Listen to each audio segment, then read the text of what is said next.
Welcome to Chrysalis Invictus. Today we have channeled messages from your guides. So the guides that we have today are Sea Turtle, Palomino, Balance, and White Buffalo from the Dreamscapes Oracle.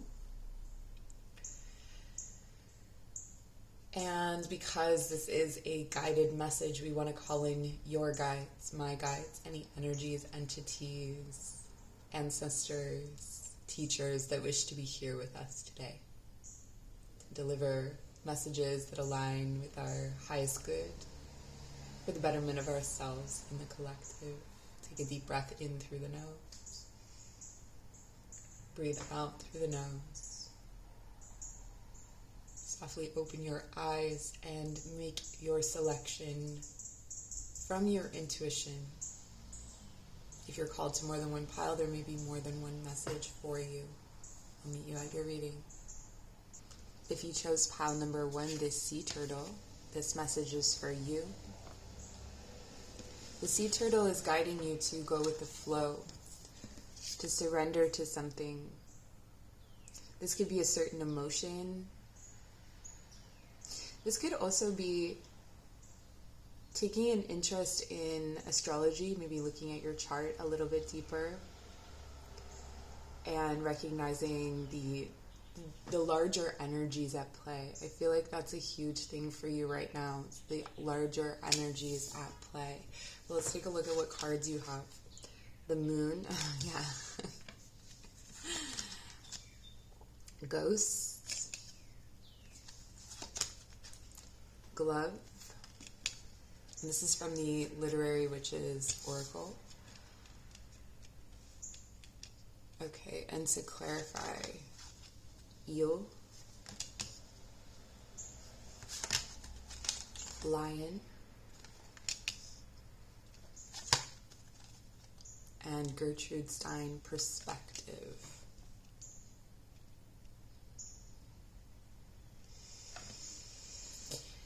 Something has been hitting an uncomfortable note, something that was once protective, was once sheltering, was once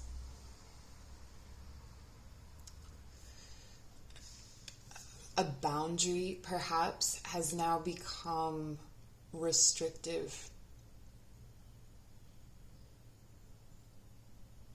Reconsideration is needed for this.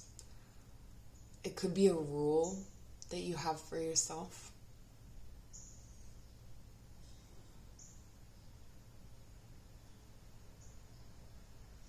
But I feel here that there's some kind of relationship with the infinite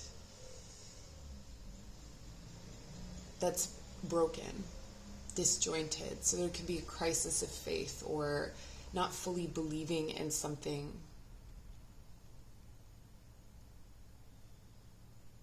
I'm also being haunted by your pride, being haunted by things that you've said in the past. This could be anxieties. Releasing yourself from the need to control everything you say, perhaps, could be coming in here. And with this sea turtle where it's talking about feeling,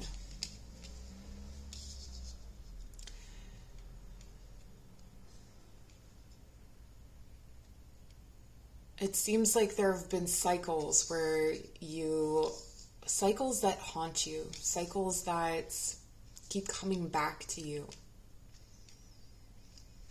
Whether it's in your head or certain people.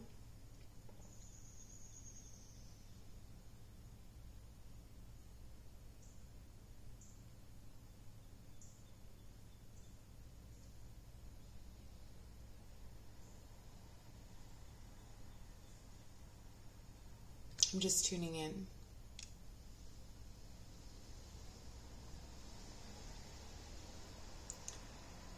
There's a cold bear awareness. Something that was once warm it's like a surgical table.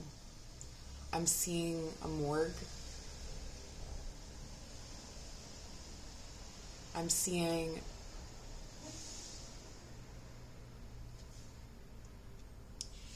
I'm seeing a death. I feel like this is a death of yourself, a death of a certain self.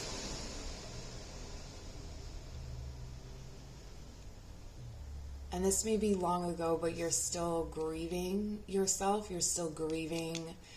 This could be going back and looking at old pictures and mourning the loss of youth, even.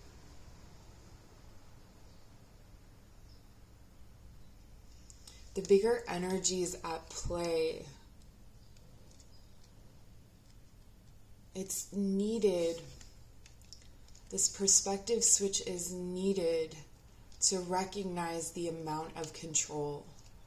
What is the realm of the self, or what is changeable in the self, and what is changeable, what is external to you.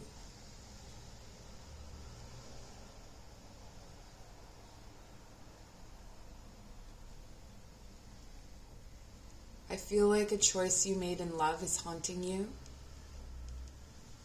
Like their hands are still around your throat.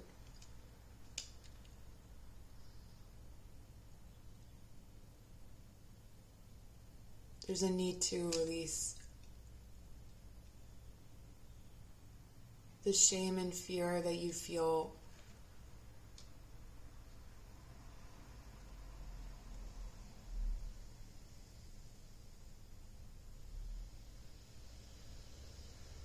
You climbed a trellis of roses, but the wounds are not that deep. You got cut many times, but if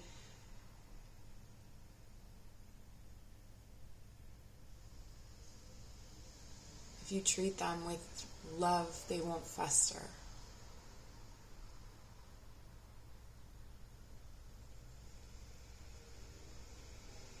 And even if the line is arbitrary or invisible, you can still strengthen it with belief. Your vulnerability is not... Your vulnerability, your ability to feel, your ability to be compassionate is not a weakness. The eel in Celtic mythology can be wielded as a sword. So it's in that flexibility you have strength. It's in that vulnerability that you have strength. They're also saying that you are a reflection.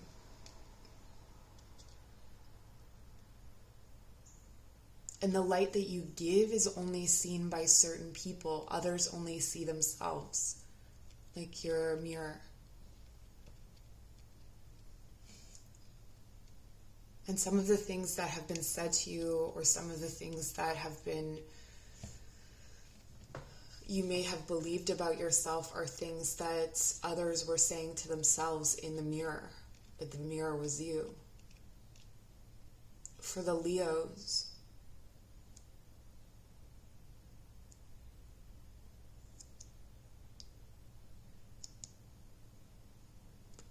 there's something here about not being too proud to admit that you like attention, that you want more attention than what you get. It's okay to ask for that. It's okay to long for that, to want that. The imaginary lines. This reading is all about imaginary lines. So the advice is to go home and think, go home. You're probably already home, but to think about those imaginary lines, to think about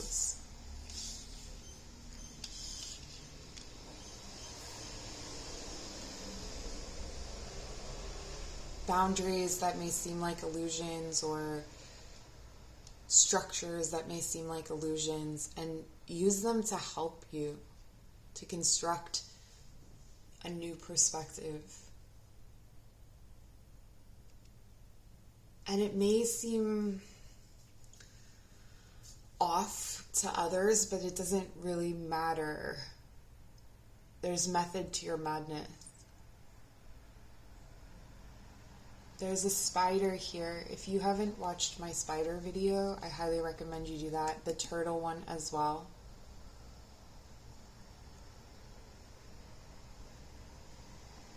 I think that's what I have for you. Thank you so much for joining. Take care. Pal number 2, my Palomino pals. I'm hearing a rush of blood to the head. Again, this is feeling like, I guess I didn't even say it in the first reading, but it has a very hanged man feeling to it. It has this suspension feeling to it. There's a suspension and a moving forward at the same time. It's like you're moving forward in a counterintuitive kind of way. But let's take a look at the other cards. Emily Bronte, Fantasy, Wings, and Toad. Ooh, okay.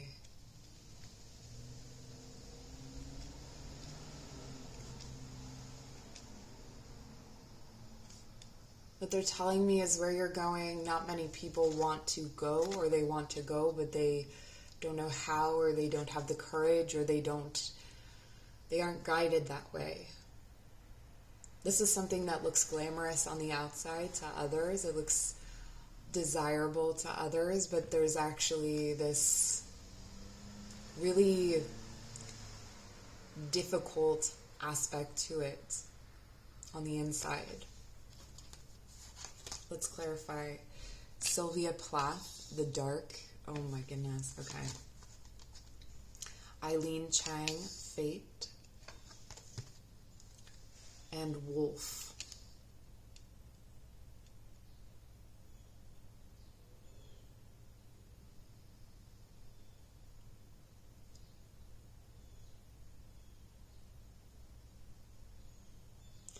A closely kept gift is about to explode. It's almost as if you've been holding in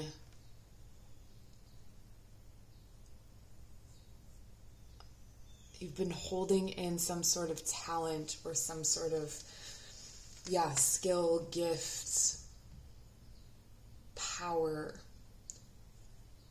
It's been in this place of suspension, and it is built up so much that once it goes, it explodes.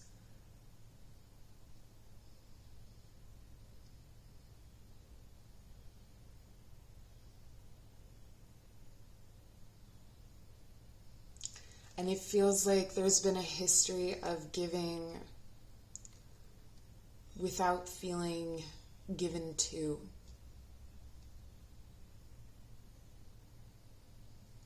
Deep sensitivity, troubling visions,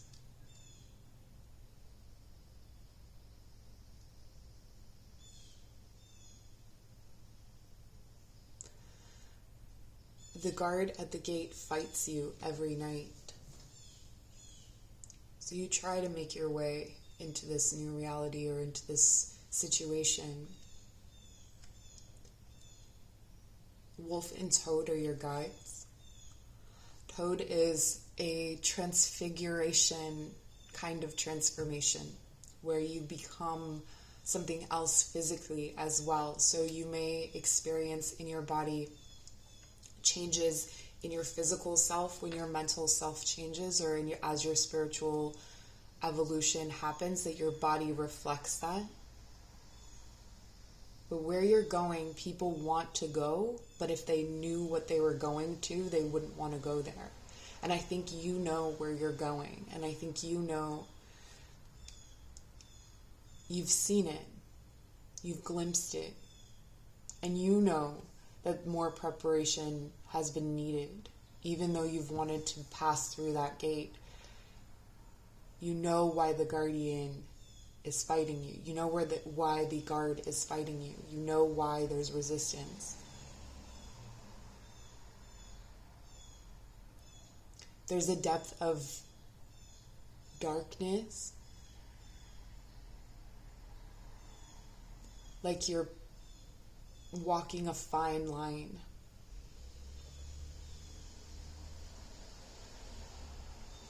And you see others who have walked that line before you, and some of them unsuccessfully. But you are heavily guided. You have strength, you have power, and you have the ability, once you're ready, to run past that guard. And it'll just be fast from there. What I'm seeing is there's a movie called Stardust, and there's if you've seen the movie, there's like an ancient looking man that's standing at the wall, and this is the wall kind of between this world and the other world, and the old man like fights people at the wall, but it's kind of like you find a way over, and once you do, you're off and running. The wolf is offering you protection.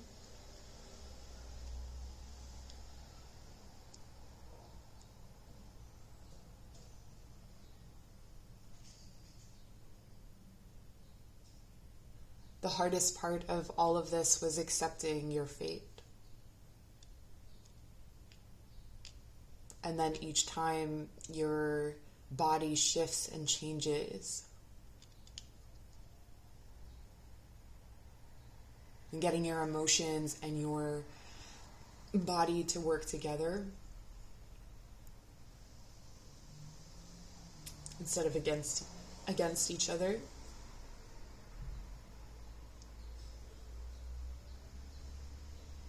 And so much of this you know and you see already, but you think that it's an illusion. You think that it's a fantasy.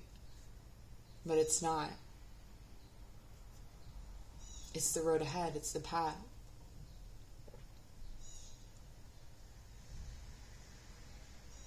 You are not in pieces as much as you thought. You are not fragmented.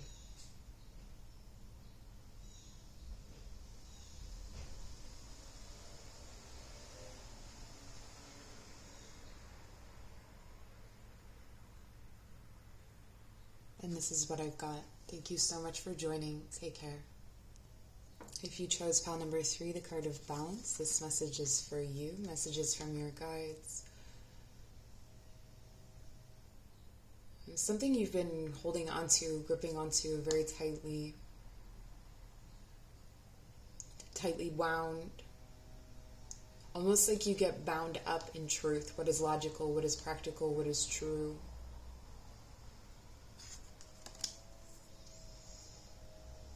You're guided to release the bindings. Let yourself free. With Agatha Christie, trickery, chicken, and Anne Carson, the intellect. Yeah. There's some kind of traditional way of thinking or traditional belief system. This could be, for some of you, this could be science. This could be different disciplines within science that are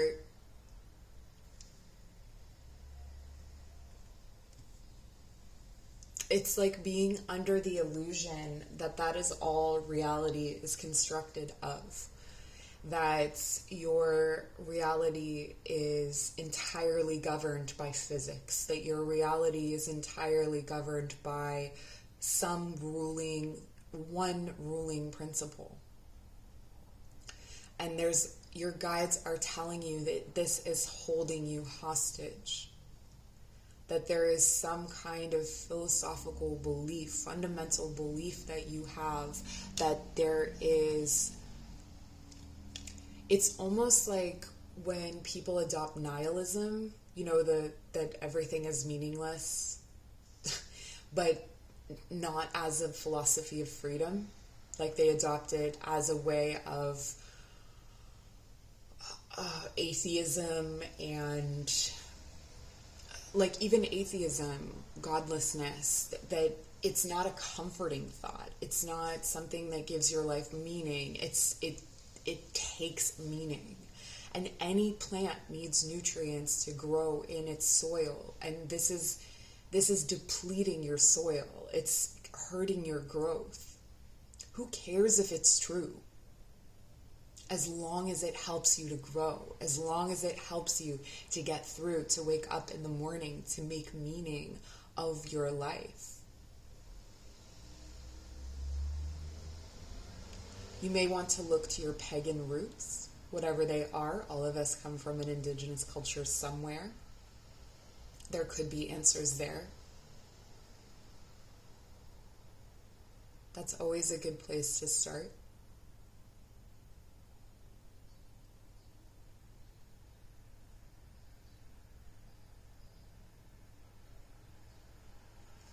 Let's clarify. This is a big reading, you guys. Ferozad, rebellion. Yeah, your wall. Look at that. And Alejandra, Pisamic, solitude. I'm getting for you that this is a righteous solitude. There's a need for balancing between this strong and firm boundary and this wall that you've put up, that you've constructed of rules and of truths and of what is and what is not. This is an obsession with like facts.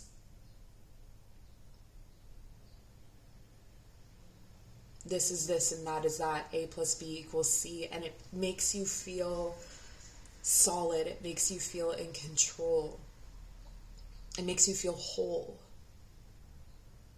Like you can keep everything in a kind of container. But then when you stay in that space and you refuse to move out of it, this can also be about being in an echo chamber on social media where you block and delete anyone that disagrees with you, or you refuse to have conversations with people that disagree with you. Your guides are reminding you that this is not a way to grow. This is not a way to understand. Embracing what opposes you.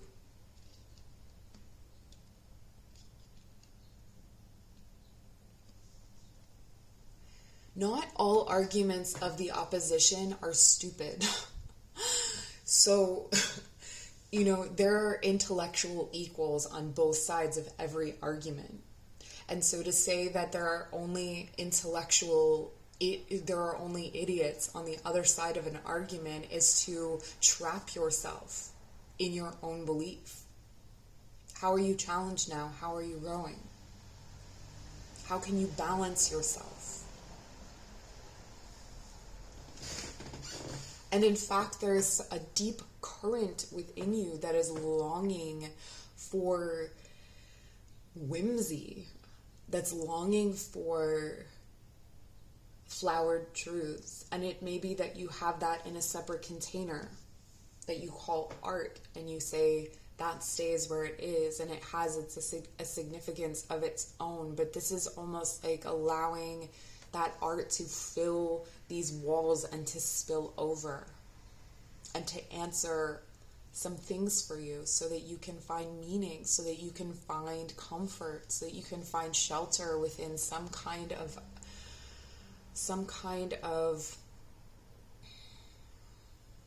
beautiful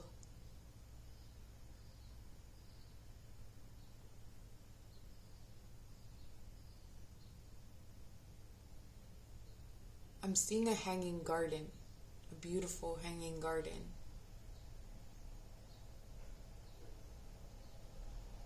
And perhaps you go there and you walk through this space.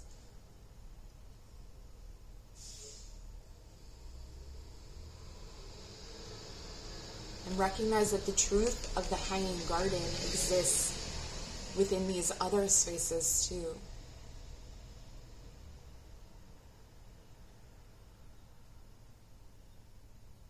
Your consistent need for truth is hurting you. And it comes from heartbreak. It comes from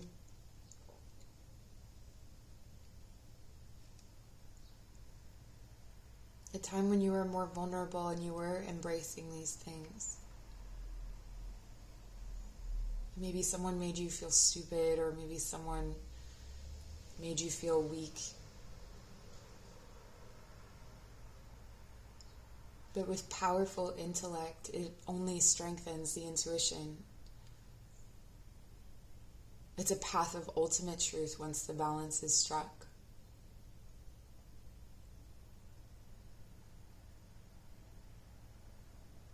Unwind the noose from around your neck and step into the hanging garden. This is a message that I have for you. Thank you so much for joining. Take care. If you chose pile number 4, the white buffalo, this is your reading. There's a call to spirituality here. There's a call to your dreams, to share in ceremony.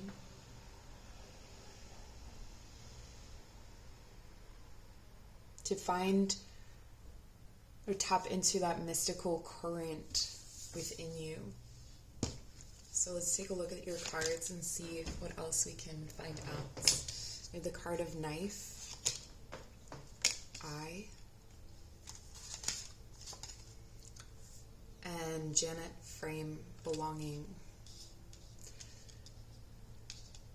I feel that there has been a perspective shift in your life,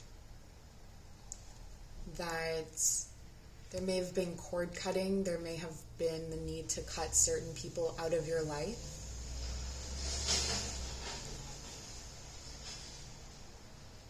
Because there was no longer a feeling of community or of connection.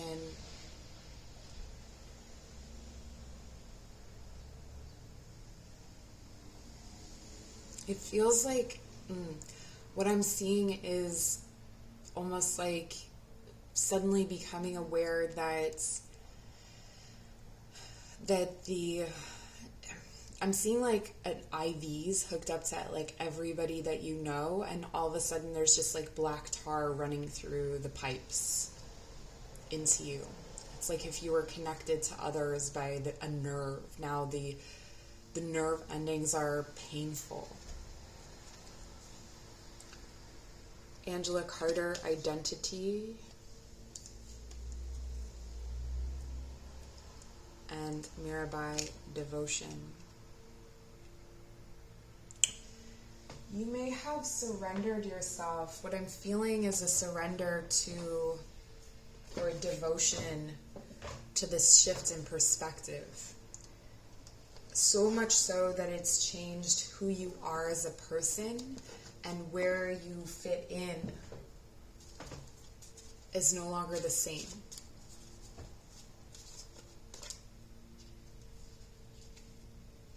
Your guides are asking you not to be afraid. Praying mantis.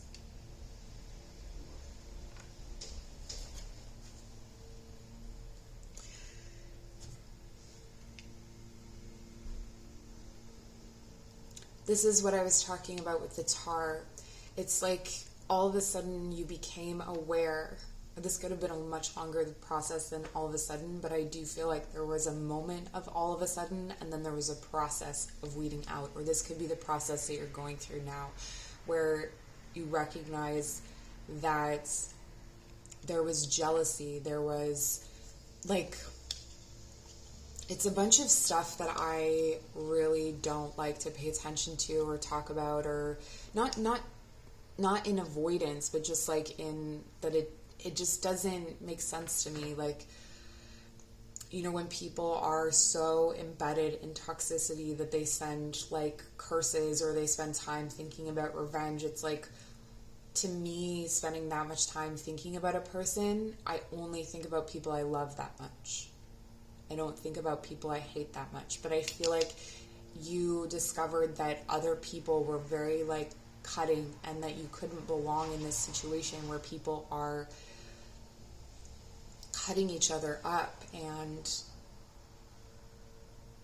speaking behind each other's backs and using their partners, and there's just a lot of lies and deception and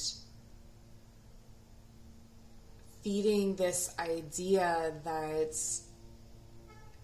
you know, maybe it was your sexuality that was being used to gain things. Maybe you participated in this a bit.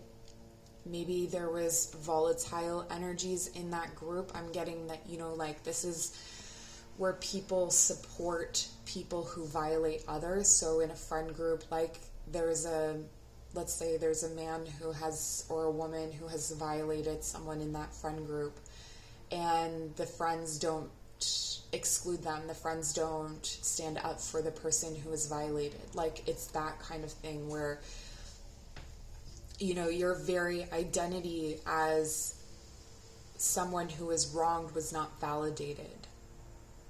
And then it started to uncover all of these different ways that this friend group is toxic, or this community is toxic. It could be a community in general. I'm getting for some of you that this is like a spiritual leader of some kind, like you followed their teachings, for instance, and then you discovered that they had a really shady, that they are really shady. And with this devotion, I feel like you were very devoted to this friend group or to this community. You really believed in this community until you started to see the ways in which this community causes and participates in cycles of pain. And it was like, you don't need to belong there anymore. You don't need to be a part of that.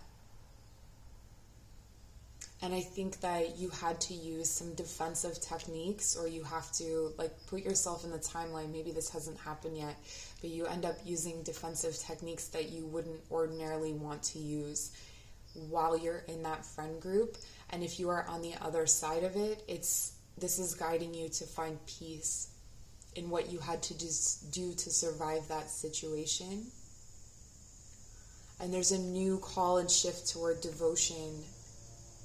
This, you know, Mirabai is like absorbed into the image of Krishna. So devoted that they become Krishna. And I think that there's a message in there for you about that. About how much of your identity was wrapped up in who you were spending time with or what you were believing in. For some of you, I'm really getting that this was like a yoga community or a yogi community, a spiritual community of some kind, where the higher ideals or visions seemed really right and they seemed to guide you somewhere, and they did. And that's the thing, is like those lessons are still with you. But your guides are saying that your identity, they wanted your identity. Like that was part of the cost of belonging, was to give over aspects of yourself to that oneness. That's why I'm thinking yogi community, or like a community where there's this emphasis on oneness, rather than all one joining together as individuals, as unique perspectives.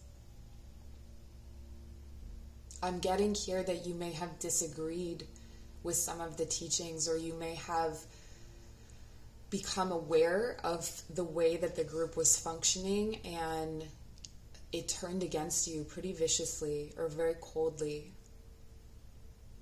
So if this hasn't happened yet, these are just things to be aware of, that there is another side to this. There's another,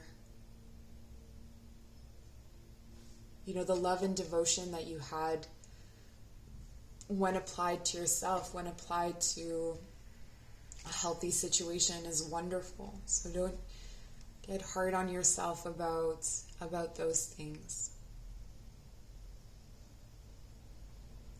For some of you, I'm getting there's like an extreme group even, or like a political group where they just went too far. It may have resulted in some bodily harm. I am getting bodily harm. I'm getting, that this is not a small thing. And leaving is what you have to do to protect yourself and to regain your identity and to relearn your devotion to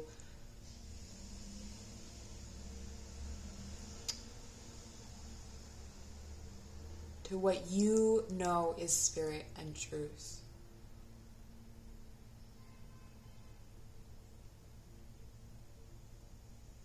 This is what I have for you. Thank you so much for joining. All my love. Take care.